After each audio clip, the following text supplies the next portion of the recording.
ఓం మహాగణాధిపతయే నమః. ఓం గురుభ్యో నమః. ఓం శ్రీమాత్రే నమః. మనం ఈరోజు చెప్పుకోబోయేటువంటి టాపిక్ ఏమిటి అంటే, ఒక్కొక్క లగ్నానికి మనకు 12 లగ్నాలు ఉంటాయి, మేషం నుంచి మీనం వరకు. ఒక్కొక్క లగ్నానికి మీకు ఏదైనా ఇబ్బంది రాబోతుంది అన్నప్పుడు ప్రకృతి ఇచ్చేటువంటి సంకేతం ఏమిటి, మీకు ఏదైనా ఒక మంచి జరగబోతుంది అంటే ఫైనాన్షియల్గా ఒక గ్రోత్ రాబోతుంది అన్నప్పుడు ప్రకృతి ఇచ్చేటువంటి సంకేతాలు ఏమిటి అనేటువంటి, అంటే మనిషికి చూడండి, ప్రకృతి ఒక్కొక్క లగ్నానికి డిఫరెంట్ సంకేతాలు ఇస్తుంది. న్యాచురల్గా ఇచ్చేటువంటి సంకేతాలు ఒక రకంగా ఉంటాయి. అంటే స్వప్న రూపంలో కావచ్చు, మనం వెళ్ళి అంటే కొన్ని లైఫ్లో కొన్ని సంఘటనలు జరిగేటువంటి అంశాల్లో కావచ్చు. నేచర్ ఈజ్ అమ్మవారు. ఆ యొక్క నేచర్ మీకు ఎటువంటి సంకేతాలు ఇస్తుంది అనేటువంటి విషయం మనం ఒక్కొక్క లగ్నరీత్యా మనం తెలుసుకుందాం. కర్కాటక లగ్నము, కర్కాటక రాశి.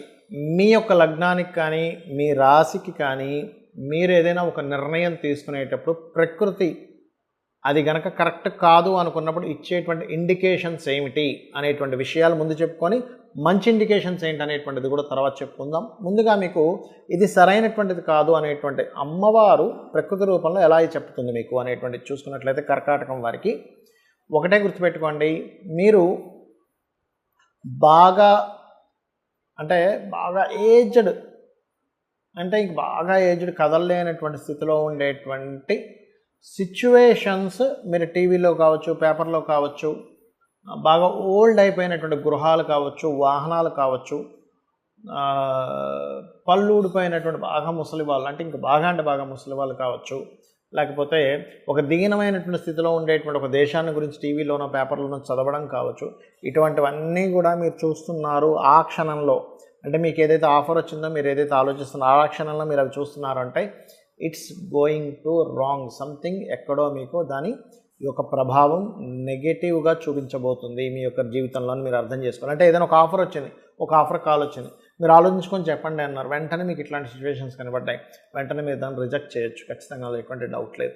అలాగే ఇక్కడ మరొక విషయం ఏంటంటే, కొన్ని సందర్భాల్లో ఎలా ఉంటుందంటే, మీరు ఒక అద్భుతమైనటువంటి గృహం, అందమైనటువంటి గృహం అప్పుడే కట్టి వెంటనే ఏదో పర్మిషన్స్ క్యాన్సిల్ అయ్యాయని డెమాలిష్ చేస్తూ ఉంటారు. అటువంటిది ఏదైనా వచ్చినా కూడా మీరు వెంటనే అర్థం చేసుకోవాలి. అదేవిధంగా కొన్ని సందర్భాల్లో మనం చూస్తూ ఉంటాం, ఒక కొత్త కారు యాక్సిడెంట్ అయిందండి, ఇట్లాంటివి వచ్చినా సరే మీరు కర్కాటక లగ్నం వారు చాలా జాగ్రత్తగా మీరు అర్థం చేసుకోవాలి. It's going to wrong. అది మీకు స్వప్న రూపంలో రావచ్చు, బయట సమాజంలో తిరుగుతున్నప్పుడు మీ కంటికి కనబడవచ్చు, పేపర్లో కనబడవచ్చు, యూట్యూబ్లో కనబడచ్చు, ఎక్కడైనా సరే తరచుగా అది కనబడుతుంది అంటే మీరు అర్థం చేసుకోవాల్సింది, మీరు డెసిషన్ తీసుకునేటువంటి నిర్ణయాలు ఏవైతే ఉన్నాయో రాంగ్గా ఉన్నాయి. మరి మంచి కూడా ఉంటుంది కదండి, ఏమిటా మంచికి సంబంధించినవి ఏం కనిపిస్తాయి మనకి అని చెప్పి చూసుకున్నట్లయితే, ప్రకృతి అమ్మవారు ఇటువంటి ఇండికేషన్స్ ఇస్తుంది. ఏమిటది అంటే, ఒక స్ట్రాంగ్గా ఉండేటువంటి ఒక స్ట్రక్చర్ మీకు కనిపిస్తూ ఉంటుంది. అంటే ఒక స్ట్రాంగ్ స్ట్రక్చర్ కనబడుతుంది, లేదా ఒక దేవతా ఆలయం లేదా గురువులు దర్శనమిచ్చిన, లేకపోతే ఒక కాంపిటీషన్లో దేవతా అనుగ్రహం వల్ల వీళ్ళు సక్సెస్ అయ్యారనేటువంటి కొన్ని వార్తలు వినడం కానీ, అటువంటి కండిషన్స్ చూడడం కానీ. అంటే ఎలా అంటే, ఒకసారి చూడండి, మనం ఇండియా పాకిస్తానో లేకపోతే వేరే దేశంతో మన ఇండియా ఏదైనా ఆడుతున్నప్పుడు చాలా తక్కువ వికెట్లు ఉన్నాయి, చాలా తక్కువ ఇవి ఉన్నాయి, అంటే బౌల్స్ ఉన్నాయి, కానీ ఇది అధిగమించాలనుకున్నప్పుడు దాన్ని అధిగమించి వాళ్ళు ఆడి గెలుస్తుంటారు ఒక్కోసారి. అట్లాంటి సిచ్యువేషన్స్ మనం చూస్తూ ఉంటాం. అంటే ఇదేదో మిరాకిల్ జరిగింది, ఇదంతా గాడ్ గ్రేస్, ఇదంతా పుణ్యం వల్ల జరిగింది అనేటువంటిది ఏదైనా విన్నారు అంటే మీరు కర్కాటకం వారు ఖచ్చితంగా అక్కడి నుంచి మీకు ఒక మంచి జరగబోతుంది. మీరు తీసుకునే నిర్ణయాల విషయంలో తరచూ కనబడేది కాదు, మీరు ఒక నిర్ణయం తీసుకునేటప్పుడు ఇటువంటివి కనబడ్డప్పుడు అటువంటిది మీరు అర్థం చేసుకోవాలని చెప్తున్నా. అలాగే మీరు ఇది స్వప్న రూపంలో వచ్చినా దీన్ని ఇండికేట్ చేసుకోవాలి.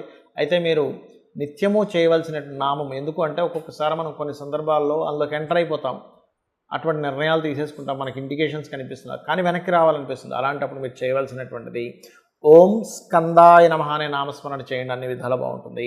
ఇప్పుడు మీకు లగ్నం తెలియదు, నక్షత్రం తెలియదు, రాశి తెలియదు, ఏమీ తెలియదు, కానీ ప్రకృతి నాకు ఈ సంకేతం అందిస్తుంది కాబట్టి నేను ఈ విషయంలో జాగ్రత్తగా ఉండాలి అనేటువంటి విషయం ఎలా తెలుసుకోవాలో చెప్తాను.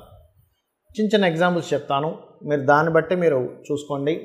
మనం చూడండి, ఎవరినైనా ఒక వ్యక్తిని అప్రోచ్ అయ్యి అతని ద్వారా మనం బిజినెస్ చేద్దామనో, లేకపోతే ఏదైనా ఒక సబ్జెక్ట్ నేర్చుకుందామనో, లేకపోతే ఇంకేదైనా అతనితో లైఫ్లో ఒక జర్నీ చేద్దామనేటువంటిది కొన్ని సంఘటనలు మన లైఫ్లో జరుగుతాయి. అంటే ఎలాంటివి, ఒక బిజినెస్ చేయడం కానీ, ఒక అగ్రిమెంట్ రాసుకునే విషయం కానివ్వండి, లేకపోతే ఒక వివాహ సంబంధించినవి ఇవాళ రేపు చూడండి, ఇంతకుముందు పెళ్లి చూపుల్లా కాకుండా ఇవాళ రేపు ఎలా ఉందంటే అబ్బాయి అమ్మాయి ఏదైనా ఒక పాయింట్లో కలుస్తారు. చాలా ఇలాంటివి ఎక్కువగా మనకి విదేశాల్లో జరుగుతూ ఉంటాయి. అంటే విదేశాల్లోనే అమ్మాయి అబ్బాయి ఉంటారు, వాళ్ళు ఇక్కడికి రాలేరు కాబట్టి వాళ్ళు ఏం చెప్తారు, వాళ్ళకి ఫోన్ నెంబర్స్ ఎక్స్చేంజ్ చేసి చెప్తారు, మీ ఇద్దరు ఒకసారి కలవండి, ఒకసారి మాట్లాడుకోండి, లేకపోతే ఒకసారి ఫోన్లో మాట్లాడండి, ఆన్లైన్లో మాట్లాడండి. అలాంటప్పుడు మీకు ఆ పార్ట్నర్ని ఎంచుకునే విషయంలో కావచ్చు, అది లైఫ్ పార్ట్నర్ బిజినెస్ పార్ట్నర్ అంశంలో కావచ్చు, తరచూ మీకు ఏదో ఒక ఆటంకం జరుగుతుంది ఆ ప్రయాణంలో. అంటే అక్కడికి వెళ్ళేటువంటి పరిస్థితుల్లో కావచ్చు, ఆ ఫోన్ కాల్ రిసీవ్ చేసుకునే పరిస్థితుల్లో కావచ్చు, అది మీకు సరైనటువంటి సంబంధం కాదు అని మీరు అర్థం చేసుకోండి. అదేవిధంగా ఒక్కొక్కసారి మనం కొన్ని కోర్సెస్ చేస్తుంటాం. ఆ కోర్సెస్ చేసేటప్పుడు కూడా మనకి పలానా డిపార్ట్మెంట్ వాళ్ళకి ఫోన్ చేసినప్పుడు, లేకపోతే వాళ్ళని మనం కన్సల్ట్ అయినప్పుడు సరైనటువంటి డిస్కషన్స్ అవ్వట్లేదు. ఏదో ఒక చెడు, అంటే అదే టైంలో ఏదైనా గొడవ జరగడము, అదే టైంలో ఒక్కోసారి ఎలా ఉంటుందంటే మనం ఒక పని చేసే ముందు దానికంటే ముందు ఒక నింద అనుభవించడం కానీ, ఒక ఇబ్బందికరమైనటువంటి వాతావరణం కానీ వచ్చి దాని తర్వాత వస్తుంది దాని రిజల్ట్ అనేటువంటిది. అలా ఉన్నప్పుడు కూడా మీరు పర్టికులర్గా గుర్తుపెట్టుకోండి, ఇది సంథింగ్ ఈజ్ గోయింగ్ రాంగ్. అలా కాకుండా మీకు ఒక మంచి జరిగింది, ఒక హ్యాపీ మూమెంట్, ముహూర్తం అనేటువంటిది ఎలా ఉంటుందంటే మనకి ఉత్సాహం ఎప్పుడైతే వచ్చిందో, మనకి ఎప్పుడైతే ఆలోచన వచ్చిందో అది స్టార్ట్ చేయడమే గొప్ప ముహూర్తంగా చెప్తూ ఉంటారు. ఆ రకంగా ఇక్కడ ఏంటంటే మీకు గనక ఈ యొక్క విషయాల్లో మంచి జరిగిన వెంటనే మీరు ఒక నిర్ణయం తీసుకున్నారు, ఇట్స్ గివ్స్ గుడ్ రిజల్ట్. గుర్తుపెట్టుకోండి. ఆ రకంగా మనకి ప్రకృతి అనేటువంటిది, ప్రకృతి అంటే ఎవరో కాదు, అమ్మవారు. ఈ విషయాన్ని బాగా అర్థం చేసుకోండి. అమ్మవారే ప్రకృతి. ఆ శక్తి అంటే మనకు కనబడుతున్నటువంటిది మొత్తము కూడా ఈశ్వరుడు అనుకుంటే అందులో ప్రసరిస్తున్నటువంటి శక్తి ఏదైతే ఉందో అది అమ్మవారు. ఈ రకంగా మనకు ఒక్కోసారి స్వప్నంలో కూడా వస్తుంది. అయితే దుస్వప్నాలు, మంచి స్వప్నాలు అనేటువంటివి ఉంటాయి. దానికి ఆల్రెడీ నేను మీకు కొన్ని వీడియోల్లో దాని యొక్క పారామీటర్స్ చెప్పాను. పొద్దున్న ఊహించుకున్నది, లేకపోతే మీరు అనుమానించింది, ఒక దాని గురించి మాట్లాడింది, మీరు అనుభవించినటువంటి విషయం, పొద్దునంతా ఏదో ఒక జర్నీ చేశారు, ఒక వాటర్ దగ్గరికి వెళ్ళారు, లేకపోతే ఒక సముద్రం దగ్గరికి వెళ్ళారు, అటువంటివి ఏవైనా సేమ్ కళలోకి వస్తే దాన్ని స్వప్నశాస్త్రపరంగా తీసుకోకూడదు. ఇవేవి కాకుండా మీకు స్వప్నంలోకి రావడము, అనారోగ్యంతో లేకుండా ఆరోగ్యంగా ఉన్నప్పుడు వచ్చినటువంటి స్వప్నము, అది కూడా సమయాన్ని బట్టి, రాత్రి ఏ టైంలో వచ్చిందా, లేకపోతే ఎర్లీ మార్నింగ్ వచ్చిందా, అర్ధరాత్రి వచ్చిందా అనేటువంటి చూసుకోవాలనేది కూడా నేను మీకు గత వాటిలో చెప్పాను. అయితే ఇక్కడ నేను చెప్పేది ఏమిటంటే, మీకు ఏదైనా సరే ఆదివారాలు ఎక్కువగా జరుగుతున్నాయి మంచి విషయాలు, అప్పుడు మీరు ఆదివారాలు లేదా రవి నక్షత్రాలు లేదా 1 నుంచి, అంటే 1వ సంఖ్య వచ్చేలాగా, అంటే 1, 10 లేనట్లయితే ఈ రకంగా 28వ తేదీ ఈ తారీఖుల్లో మీరు ఏదైనా ప్రారంభించండి. అలా కాదండి నాకు ఎప్పుడు సోమవారాలు బాగా కలిసి వస్తుంది అంటే మీకు ఇండికేషన్ అనమాట, మీ జాతకంలో ఎక్కడో చంద్రుడు బాగున్నాడు. అందుకని అప్పుడు ఏంటి, 2 వచ్చే సంఖ్య లేదా చంద్ర నక్షత్రాలు. ఇప్పుడు రవి నక్షత్రాలు అంటే ఏమిటి, సర్వసాధారణంగా కృత్తిక, ఉత్తరాషాఢ. చంద్ర నక్షత్రాలు అంటే రోహిణి, హస్త, శ్రవణం.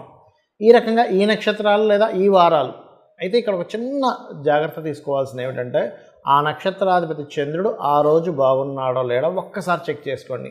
ఇది వేటికి మనకు వస్తుంది. మీరు చూడండి, వాళ్ళ రేపు చాలామంది చేపల చెరువులని, రొయ్యలకు సంబంధించినవని, బిజినెస్ సంబంధించినవని నష్టపోతూ ఉంటారు. ఆ రోజు మీరు ఆ సమయంలో కనుక ప్రారంభించినట్లయితే ఖచ్చితంగా మీకు ఆ డే, ఆ నక్షత్రము, ఆ యొక్క నెంబర్ మీకు సపోర్ట్ చేస్తుంది బాగా.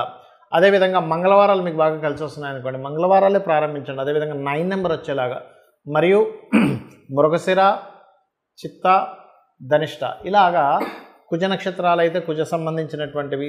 అయితే ఇక్కడ ఏంటంటే మనకి శాస్త్రంలో పలానా నక్షత్రం పలానా దానికి మంచిది అని చెప్పారు. దీని మీద నేను మీకు నెక్స్ట్ వీడియోస్లో చేస్తాను. ఏ నక్షత్రం దేనికి పనికి వస్తుంది, దేనికి సంబంధించిన స్ట్రెంత్ దేనికి ఉందనేటువంటిది, అది నేను మీకు నెక్స్ట్ చేస్తాను. అయితే ఇక్కడ ఏంటంటే మన లైఫ్ ఏదైతే ఉందో ఎవ్రీ సెకండ్, ఎవ్రీ మినిట్ మనం తీసుకునే నిర్ణయం మీద ఆధారపడి ఉంటుంది. మనం అనుకుంటాం మనం నిర్ణయం తీసుకుంటున్నామని, కానీ మన నిర్ణయం వెనకాతలు ఉండేటువంటి అద్భుతమైన శక్తి ఏదైతే ఉందో అది అమ్మవారు మనకెప్పుడు కూడా కనెక్ట్ అయి ఉంటుంది. అయితే మనకు కంప్లీట్గా కనెక్ట్ అయ్యి ఉండాలి అంటే మీరు అమ్మవారితో ఎప్పుడు మాట్లాడుతూ ఉండాలి. అంటే అలాగా మీరు ఏదైనా ఒక పని చేసేటప్పుడు నేను ఇది చేస్తున్నాను అమ్మ, నాకు ఇది మంచా కాదా నువ్వే నిర్ణయించు అన్నప్పుడు ఏం చేస్తుందంటే అమ్మవారు ఖచ్చితంగా అక్కడ కనెక్ట్ అవుతుంది. అలా కనెక్ట్ అయ్యి మీకు ప్రతి అంశంలోని, ప్రతి అడుగులోని, ప్రతి దీంట్లోని మీకు సపోర్ట్ చేస్తూ ఉంటుంది. తద్వారా మీరు ఎప్పుడు సక్సెస్ రేట్లో ఉంటారు. కాబట్టి మీరు చేయండి, ఖచ్చితంగా మీరు లైఫ్లో సక్సెస్ అవుతారు. దీంతో పాటు ఉదయము సాయంత్రము కూడా లలితా సహస్రనామాల యొక్క శ్రవణము లేదా పఠనము చేయండి. 100% లలితా సహస్రనామాల వాళ్ళ యొక్క శ్రవణం కానీ పఠనం కానీ చేసినప్పుడు ఏమవుతుందంటే మన కర్మలన్నీ కూడా మన ఆరాతో కనెక్ట్ అయి ఉంటాయి, మన షట్చక్రాలతో కనెక్ట్ అయి ఉంటాయి. ఆ ఆరాలో ఉన్నటువంటి బ్యాడ్ కర్మాస్ ఏవైతే ఉన్నాయో ఈ యొక్క లలితా సహస్రనామాలు కానీ లేకపోతే విష్ణు సహస్రనామాలు కానీ ఆ యొక్క తరంగాల ద్వారా అవి క్లియర్ అవుతాయి. మన చుట్టూ ఉన్నటువంటి ఆరా మన యొక్క సక్సెస్కి, మన యొక్క ఫెయిల్యూర్కి కనెక్ట్ అవుతుంది. మీరు ఎప్పుడైతే దాన్ని క్లియర్గా పెట్టుకున్నారో మన నిర్ణయాలు, మన సక్సెస్ రావడం ఇవన్నీ కూడా అద్భుతంగా జరుగుతాయి. అమ్మవారి యొక్క అనుగ్రహం మీకు కలుగుతుంది. శ్రీమాత్రే నమః.